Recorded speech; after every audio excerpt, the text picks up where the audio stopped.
This podcast is brought to you by Penji. Penji is a creative subscription service that gives you access to pre-vetted, agency-trained creatives from all over the world. From graphic design to illustrations to social media management and web development, it's all included for one monthly price. It's time to say goodbye to the hassle of searching for top-notch creative talent.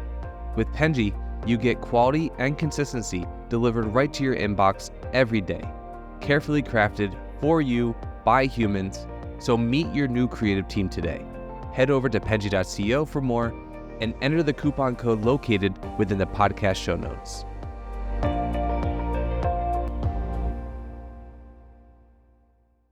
Hello, everybody. Welcome to the Fully Managed Podcast. This is a podcast where we discuss marketing and business tips to help assist you guys in your business journeys. I'm your host, Daniela, and I'm Penji's partnership coordinator. Today, I'm joined with a very special guest, Alexis Young from, oh my gosh, I forgot, Delegator. I was about to say deceased. I'm sorry. Terrible host abilities. I'm sorry, everyone. That was so rude of me. I don't know why my brain sort of short circuited, and the only word that I had going through my head was deceased. Um, I think because it went on the autocorrect on when I was writing the paragraph down.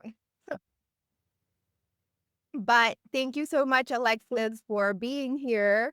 I'm very excited to have you. Yeah, thank you so much for having me, Danielle. It's great to be here. It's great to have you. To kind of break the ice a little bit and get us started, why don't you tell us a little bit about yourself, about your work at Delegator, everything we need to know about you. Absolutely. So I'm a senior digital advertising strategist at Delegator, which is a PPC advertising firm based out of Chattanooga, Tennessee. We work with a variety of companies across various industries, focusing on improving their overall PPC efforts.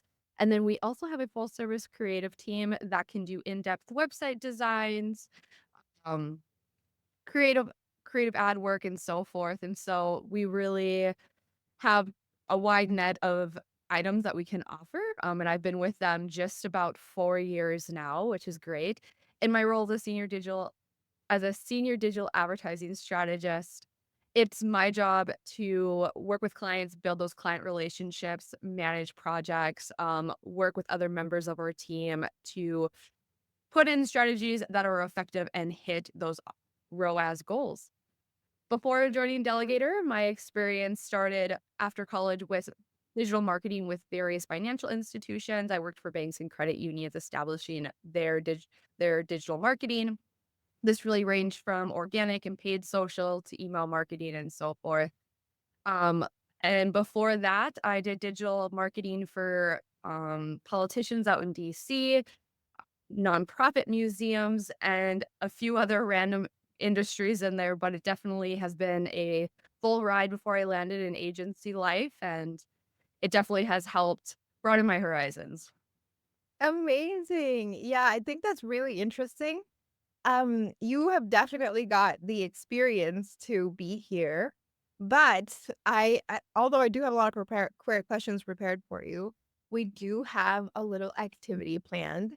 Mhm. Before we get started, we have a little segment of the podcast called Roast Your Industry.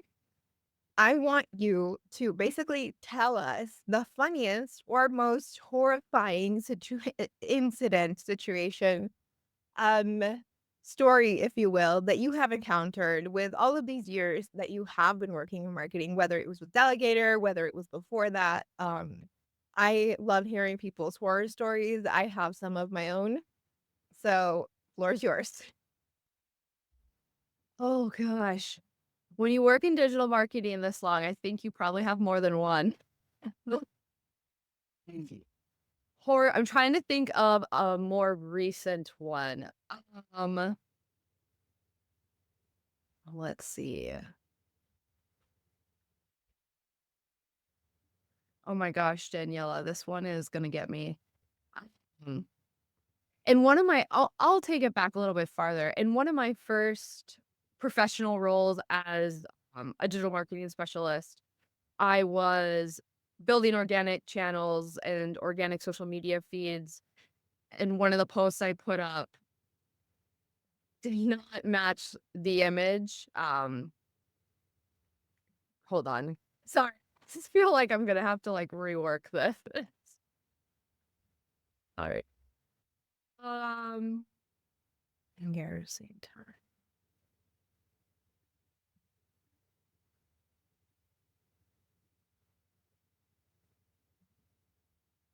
Reporter story. oh my gosh.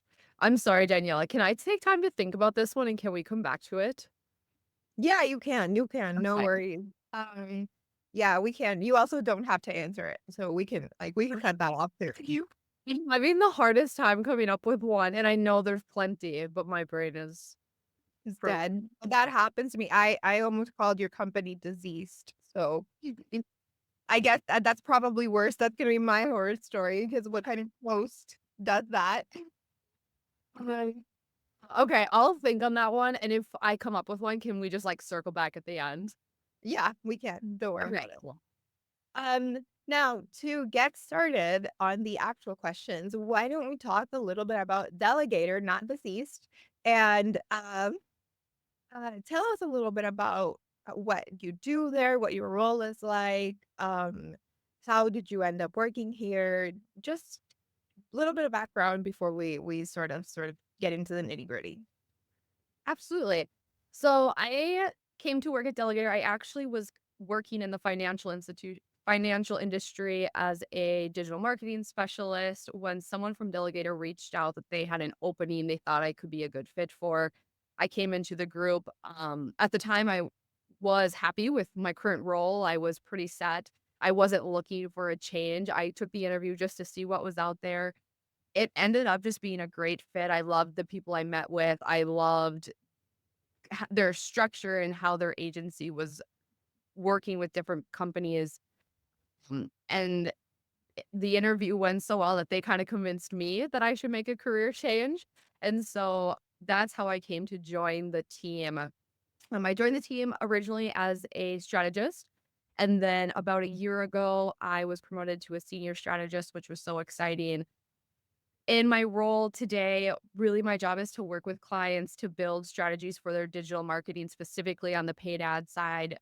This includes Google, Microsoft, Meta, Instagram, any of the social channels, any of the big search engines.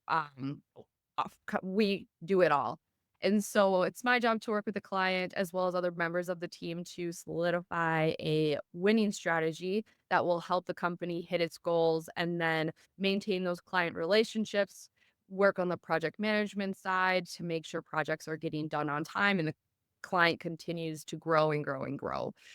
Um, there's also fun things I get to do internally, like welcome new team members, manage interns, fun things like that. And so, really, is a full service agency for PPC and creative. And so, it's a lot of fun. Awesome. And I think what's really interesting to me when I was doing research on Delegator is that you guys, um, your sort of focus is very much on data driven type of action, right? So you focus very much on data and then take action from that. Um, which I'm curious about because I feel like nowadays there's so much data that we have from digital marketing specifically, right? Especially that comes from like paid ads or organic or whatever type of marketing, whether you're doing it online. There is a lot of analytics that not even a business, but just a normal person has access to. Like if I put my Instagram on business on public, I get analytics for it, even though I have like 600 followers, like I get like demographics and age range and who's watching like this one post. And so I feel like, a lot of times that can be very sort of overwhelming.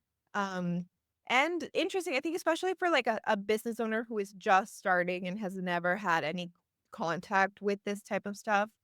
Um, with all of this being sort of ever evolving, because I'm assuming that it's just going to keep getting more and more detailed. Um, how have you guys adapted to all of these industry changes and shifted to benefit the clients, to, I guess, teach them about how they can leverage all of this data to help them with their marketing strategies, etc. Absolutely. And you're so right, Danielle. There is a lot of information out there these days, which is a blessing and a curse in so many ways. And I think that's really a big part of finding success, especially on paid advertising, is knowing which metrics are important and which ones affect your bottom line. And so that's our big thing at Delegator is we like to take in all the analytics ourselves. We always, the numbers tell a story, right? They're going to tell you what's working, what's not working. In a lot of cases, it's follow the people. Mm. And so we spend a lot of time looking at the numbers on all scales, but when we take it back to our clients, the story is more take the numbers, tell the story, and then with the story, what is next? Using the numbers to set the stones for what's next and how do we continue being successful. So I think a big part of looking at analytics in today's world is knowing which numbers affect your bottom line and how you can read those so that you can use them to continue improving. Yeah, I think what I also wanted to ask you about is how do you sort of balance numbers versus wants and desires, needs? I feel like I've sort of run across a lot of companies, agencies, call it whatever, where they struggle to find that balance because they're either too data driven and they're sort of just trying to do everything based on data, um, to the point where it starts to feel robotic. And people who have been sort of doing like ignoring data, like seeing the data there, telling them like this is not working, but then they're like hell bent on being like, no, but I love doing this. Like I want to keep following this strategy. I want to keep making this type of content for my business, or I want to keep uploading on this channel, whatever that strategy is. And that there's no in between of sort of balancing that data side with that creative side and that sort of like fulfillment of what you want. How do you work around that with your clients? Yeah, that's an awesome question. And it does come there are those people who say, "This is how we've always done it. So this is how we wanna keep doing it." And that is such a hard statement or a mindset to be in because you've always been doing something one way or because you find it fun doesn't always mean it's what's best for your business. And so sometimes you do have to have those hard conversations of it might be time we pivot because the numbers are telling us this isn't the right route for you. And that's never it's not always a fun conversation. It's not always easy, but the hope and the goal of breaking into that is that we're going to get on a better path. We're going to follow the numbers. And I do think those two things have to work a little bit hand in hand. It's in a lot of cases, it's your business, and so you may know your audience the best, and so there might be I'll make an example up. Maybe you do one organic post about your dog every week, and it gets a ton of likes, but it's not causing people to come buy your product. There is that mix of the brand awareness and driving sales, and so, that always has to be taken in consideration when you're looking at the numbers. Does that engagement flow all the way to the bottom of your funnel, And so never want to say that you shouldn't follow your gut. There's always value in those items. But at the end of the day, if we can't put a value to it, it might be time for a hard conversation Yeah, I think like that. that's always important to just sort of be honest with what the situation is. Mhm. When you are operating from a point of honesty, you're much more likely to sort of understand where the flaws and the successes are. Yeah, absolutely. Now, I wanted to ask you with this whole thing, we also have seen a rise of automation tools. Um, ChatGPT is huge right now. Generative AI in general is just really big. I think AI has affected different industries in different ways. But when you are working with a client, when you're trying to help them, how do you balance the use of all of these new technology tools that are just going to keep getting more and more refined with the human creativity and the judgment side of, managing a campaign, sort of launching a campaign, planning, strategizing, the whole thing? Yeah, absolutely. I think there's an AI program for almost everything these days, which is exciting in some ways and in other ways a little scary. But I think the biggest thing for Delegator is we keep human first rather than AI first. When you're in the industry this long, we've seen these tools roll out in little increments over, you know, 5 to 10 years. And it's more in your face these days. But what we've really learned is that you need the human touch first and then place AI with it to strengthen it. I think that's the winning strategy that we've found. And also giving at the end of the day, the human knows the business the best. We know who our audience is. We know where our funds should be spent. That is down to you do it every day. But if you can use AI and partner those tools, whether it's within the platform or a third party tool to strengthen it, then I think you have a winning strategy. And that's what we've been telling our clients. That's what we do with our clients. So by no means shying away from AI. It's a powerful tool that is going to keep making marketing better, but keeping this human touch, number one.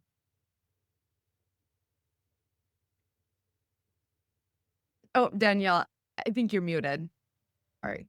Oh my gosh, I'm sorry. I was just like yapping by myself. But no, I was gonna say that I think AI just hasn't gotten to a place where it can replace human connection, and human thinking in general. I don't know if it ever will. I don't want to knock on wood, but hopefully it won't. But yeah, I Yeah, mean, I think that AI is just as of right now, at least for me, it feels like it's a supportive tool. Um, it can help you with optimizing, with making things faster. It still can't replace, the entirety of some human aspects, like, to a degree, some stuff, but I feel like you still need people in the mix. absolutely, and luckily, I think most people feel that way, and they can tell the difference between a caption that has that human touch and a caption that's very robotic, and so people they have that drive and that taste for, "I want to know a human is behind this advertisement rather than a robot. I wanna know when I pick up the phone, I can talk to someone." And so, thankfully, I think humans will keep humans first, and that'll keep humans first in advertising. For sure, I mean, I feel like I have seen the sort of AI captions, AI emails where they're just so obviously fabricated by an AI bot, and most likely ChatGPT, because the thing is that if different people put the same prompt on, like, ChatGPT, they will most likely get the same results. So, it's even easier for you to tell if it was AI made, because if I go into ChatGPT and I say, like, "Come up with, like, an interesting game to play at a party," and then someone else does it, we're both gonna show up to the party with the same game. Right? Like, I think it's still just not sort of, like, curated enough to an individual. You have to be very specific when you're asking for stuff. So like you said, you could totally tell. You can see it from how extra it is too. Yeah, and it doesn't have your brand voice attached to it either. And so No. if your brand has this very unique and specific voice, ChatGPT isn't gonna pick that up. And so while they might be a good spot to start a caption or start a blog post or start, whatever it is, you gotta go back in and make it sound like your company. Like, ChatGPT, I don't know if it was around when you were in college. It was not when I was in college. I graduated from college in 2020. I know, horrible year, midst COVID, but we didn't have ChatGPT, like, in my college years, which were 2016 to 2020. Um, and I feel like it would have been great to have it at the time because it would have really helped me to get rid of the blank page type of situation. Um, and I think, like, it really sort of made me realize, because then I saw my younger siblings sort of they went to college after me, and they used ChatGPT for everything. I have, like, a younger brother, he was still in high school, and I would just kinda see him sort of using ChatGPT for everything, and it made me realize how much it had sort of affected, the studying world, because I'd been out of a school for a while, and I hadn't, like, sort of seen how kids were writing essays and stuff like that, and for a while I thought, "Wow, ChatGPT really is, like, a game changer, like, writers gonna go out of commission." And then I started using it myself for work, and I feel like it's been really helpful. but I still feel like you said, like it's not something that I can just rely on for good. Right, it'll speed the process up and, like you said, get you over that writer's block, 'cause the even get rid of that blank sheet, but you definitely should never just hit copy and paste. No, no, and I feel like if it's sometimes it'll be so cringy. I always tell this story, but I have used ChatGPT to help me reply to text messages in my personal life. I like one time I was I think you've told the story on the podcast before, but I'm gonna say it to you really quickly. I was kind of going on with this guy on like dates, and he had sent me some kind of quirky text, and I was like, well, I'm gonna be impressed. I'm gonna impress him. I want to like reply something that's funny too, because I want him to think I'm like interesting. And so I didn't know what to say. I go on ChatGPT and I'm like, okay, reply to this text in a funny and quirky way, and the replies that ChatGPT kept giving me were so bad, I didn't even use it, I had to come up with something on my own. Just wasted time there because like, the answers were so cringy, and I remember thinking, like, "How does anybody nobody speaks like this. If I send him this, he's gonna know that I used a bot. There's no way that he's not gonna know." There's no way.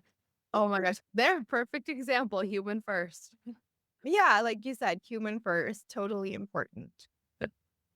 Now, like, when it comes to obviously, you do have a lot of experience with digital marketing. Um, and I think we've seen sort of digital marketing take a rise with the rise of the internet. If you think to marketing back in, I guess when I was a child, like maybe like 20, 30 years before, it wasn't as focused on the internet as it is now. With the rise of digital marketing, what is like, I guess my question is, what are some of the unexpected trends that you see lately that are coming up? Um, and have they sort of flipped your perspective on traditional strategies? Yeah, you're absolutely right, Daniela. Digital marketing has changed dramatically in the past decade, and it's just gonna continue changing even faster. I mean, I think back to my first role in digital marketing, we were creating I mean, most companies I worked with, we were creating social accounts for them, not because social media was that new, but because a lot of businesses still hadn't accepted how valuable being on social media was. It was still kind of viewed as a tool for kids or, a more personal use, and it was just starting to really pick up that businesses needed to be there, they needed to be present. Mm, and in today's world, that's not on anyone's mind. Everyone understands you start a business, you start a social page, you start a Facebook, an Instagram, a TikTok, whatever it is. And so it has shifted pretty dramatically. I think the biggest strategy change that has come with that is not so much. I mean, it went from, do I have to be on the social? Okay, I have to be there. Do I have to actually post anything? And it's okay, I gotta post once a week. No, maybe 2 to 3 times a week. And now in today's world, it's you should post almost every day.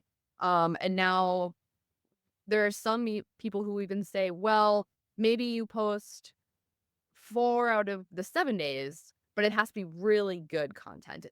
For a while, it was post every day, throw everything out there, and now it's you need to post good things, engaging things. Um, and so it's interesting, and really what drives these changes is consumer behavior. And so it's hard to predict where it's gonna go from here, but you kind of have to watch just what people are doing organically. Our great example, TikTok. I think no one really thought a ban would happen, and it was banned for I think it was 24 or 48 hours, and so Oh, his life is like 16 hours. It was a night. so minimal, but still shocking that it happened, and even just that little amount sent all those consumers that spent primarily most of their scrolling time on TikTok to other platforms, and so you kind of saw a spike on Instagram and YouTube and these other channels that are now growing on popularity on their own. But it's that's kinda what you have to follow as digital marketing continues to evolve and everything moves with it, is just that organic consumer behavior, and that's what I tend to watch when I'm planning for strategy shifts. I think like what was interesting with TikTok is that even with the ban and all of that, it's still sort of the social media platform that is currently driving all trends.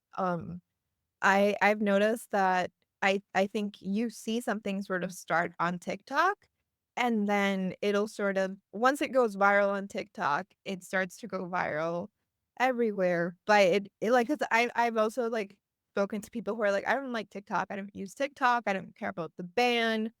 Um, like that's not gonna affect me. I'm on Instagram Reels or businesses who are like, well, I don't post on TikTok. I just focus on Instagram, whatever it is that they're or Facebook, whatever. But I mean, a lot of like I see then what these people are doing, what these people are watching, and it's interesting to me to see like you might not be on that platform. Like you didn't create a profile there, but you're still doing the video format from that other platform, right? You're using audios that came from that platform. And if you're doing jokes and memes and all of these things sort of start there and then sort of get moved to the other platforms. And I guess they had tweaked a little because it is different in every platform, but I think it's really interesting how the the trendsetter right now is TikTok. I don't know how that's gonna change with everything. I know that it was a 75-day or 90-day extension, so I don't know what's gonna happen after that 90-day extension. Right. Yes. I think it's been really interesting to sort of see that shift in the last, I guess, 5 years since TikTok has been, like, popping. Right. And you're absolutely right. I mean, who knows what's going to happen in the next 90 days? And that probably would be one of the most shocking things in digital marketing if a platform actually got banned and what that would do to all of those consumers. Where are they going to go? Because on Yeah. our at Delegator, we're all about running ads on these platforms. And so, if TikTok shuts down, those businesses are shifting funds to other platforms. And so they want to shift their money to where people are going. So once again, that brings up new discussions. Do you spend more time on YouTube Shorts? Do you spend more time on Instagram? Is there a new platform that'll emerge and kind of take over? And so it definitely changes the landscape a bit. Yeah, I saw some people I mean, I saw that, like, when it was about to get banned, people were flocking to Red Note, which is the Chinese version of the app. And I mean, I think once TikTok was not banned, a lot of people sort of just abandoned it. And I saw that, like, it was also an issue with the US government because they were saying that they were also gonna ban Red Note. It was, like, a whole thing. And I just kept I mean, I saw it and I kept thinking like, "Wow, like, this is, like, such a complicated situation that's I mean, from a marketing perspective, I think whatever comes out of it is really going to affect that digital landscape, and regardless of whether or not you are an American citizen, I think it's going to affect it because the American, marketing world is like I think America was one of the biggest markets for TikTok. Like they have like a huge amount of users there. And so the Americans leaving this platform is really going to change a lot of things, even for people who are outside of it. Right. Absolutely. It's gonna make platforms like Threads more popular. Reddit, they're seeing a spike in users this year. Even Pinterest just saw a spike in users. So, there's other platforms we probably don't think as much about because they're not one of the big three or so forth, but they're gonna keep rising. They're gonna keep getting bigger with these changes. Yeah, they are. Now I also wanted to ask you within this whole, we're talking about digital marketing. Um, Can you actually think of, like, on the fly, maybe this I might be putting you on the spot again, but, when I think of digital like, I think we see marketing strategies not just on businesses, but people, right? We see a lot of celebrities going into TikTok and all of these social media platforms nowadays to promote their businesses, etcetera, or, like, themselves and stuff. Can you think of any sort of, like, whether it's an influencer or a TV show or a celebrity that have provided perfect sort of an example of how they've been using digital marketing to promote something? Yeah, absolutely. It is I mean, I think the one that comes to mind is definitely Taylor Swift. And I'm sure she'll be studied and her marketing strategies will be studied for a long time to come. But she is so, um, she has kind of set the stage for clearing her feed. So, one thing, she'll delete all her posts on Instagram, for example, to restart her feed, and her entire feed will have a color scheme to it. It, have little hints, those little Easter eggs she likes to do. And it's all kind of builds up. It lets her fans know, a new album might be coming or a tour, whatever the big event is. And it kind of builds up to that. And then while she's releasing it or going through the tour, the whole feed just follows the theme. Mm. It's so on it's so perfect that it gets people excited, it hypes people up. She's promoting her albums without even promoting them in a lot of ways, and she just, like, fully invests. I mean, and there's even, theories that she dresses differently based on the album coming out. She tries to color code her outfit, she tries to have that style focus on what's happening there, and so she's just a great example. And I'm sure everyone talks about her, and this isn't much news to a lot of people, but she definitely is someone to look at for her digital marketing strategies. No, totally. And I feel like what's really interesting about Taylor Swift is that regardless of whether or not you're a fan, I mean, I saw so many videos and stuff about the Eras tour. People had outfits. Like the idea of her having eras is something that you're familiar with simply because our marketing is so big. And it's Yeah. huge. I mean, I've never been a Taylor Swift sort of huge fan, but I'm so familiar with her music and her, like almost all of her discography. It's insane.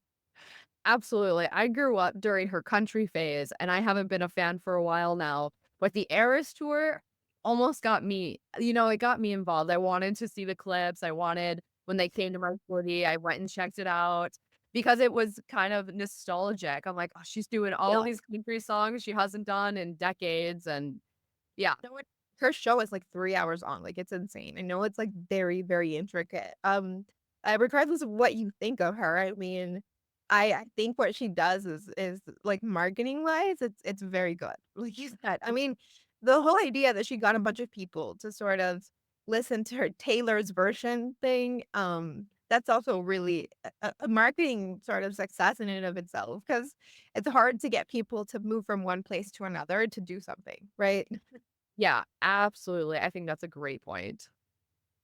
I think, another person that I wanted to bring up that maybe had the opposite effect would be everything that has happened with Blake Lively. I don't know if you're familiar with that, and the Justin Baldoni thing. They have a lawsuit right now, but I think from the marketing part, what was interesting to me is that when, like, the movie came out, for everybody that's not familiar that's listening, they made a movie called It Ends With Us. In the movie, sort of like it's about domestic violence, and then the movie, like she tried to do like so much marketing that was very fun and lighthearted, and I feel like it really backfired on her because it just kinda like what I saw was the public reaction being, like, offended that she wasn't addressing sort of this big social issue that the movie was addressing, and I think she wanted the movie to be kinda like what Barbie was in 2023 when people were getting, like, pink clothes and they were gonna go see the Barbie movie, and she wanted people to sort of wear a similar style to what the character that she was playing in the movie was wearing and sort of how that be, like, the movie of the summer. And it was interesting to me to see how that marketing strategy just really it was a fit for them. It was so bad. I mean, Blake Lively got so much heat for that in opposite to sort of, I guess, what they were trying to do when they were doing all of this. Yeah, definitely a great example of not knowing your audience. It, you, if you're going to go out and promote your business, you need to know who your audience is so you can talk to them in the correct tone and, not push any unnecessary buttons that might blow up in your face. For real, and just, like, in general, we're a product, I think that's also important. If you're marketing a product that is for, like, I don't know, something, like, very, very, very delicate, you're not gonna make too many jokes about it because you know that people are gonna be really sensitive about it too. Right, absolutely. Well, Alexis, it's been great having you on the podcast today. I've had so much fun talking to you. Before we end it, though, I do want to give you the space to, number one, see if you came up with some horror story from your job. And number two, I want to give you time to plug anything that you want to plug. If you want to right now tell people to go find you anywhere because anything that we spoke about resonated with them, the space is yours. Awesome. It was wonderful joining Fully Managed, Daniela. Thank you so much for having me.